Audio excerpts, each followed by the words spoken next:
Abatuuze bano kabuze kateesanyule badde oluvannyuma lwa minisita omubeezi avunaanyizibwa ku ttaka Aida Nantaba okulagira badde ku bibanja byabwe ng'amaze okukizuula ng'omugagga Paul Kiwanuka bwe yabagobaganya nga tabawadde wadde omuno gw'ennusu.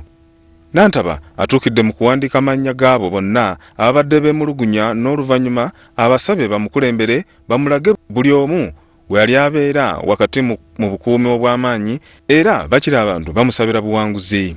Nfunye essanyu mu mutima muli n'embeera kati mpulira nga obulamu bukomyewo kati ngenda kudda na famire yange nzimbe.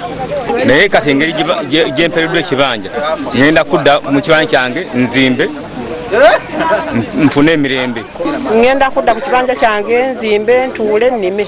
Abantu bano bategeezezza WBLC nti emyaka kati gigenda kuwera 10 kasookedde basindiikirizibwa wabula nga tewali muntu yenna yavaayo kubalwanirira nga wadde baawaaba mu bifo ebiwera. Twamugamba alete yamuguza yasobola kukola ki kumuleeta nga twagala tulabe ekiddala ekituufu.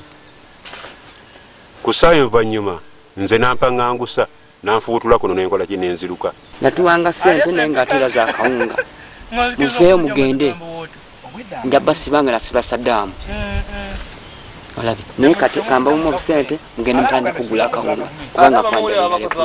Minisita ategeezezza ng'obuvuyo bw'ettaka bwe bususse mu Bugerere era n'awera nti ku luno omuze gw'ekisengula abantu ayagala gukome era anaagwenyigirangamu bagenda kuttuuka.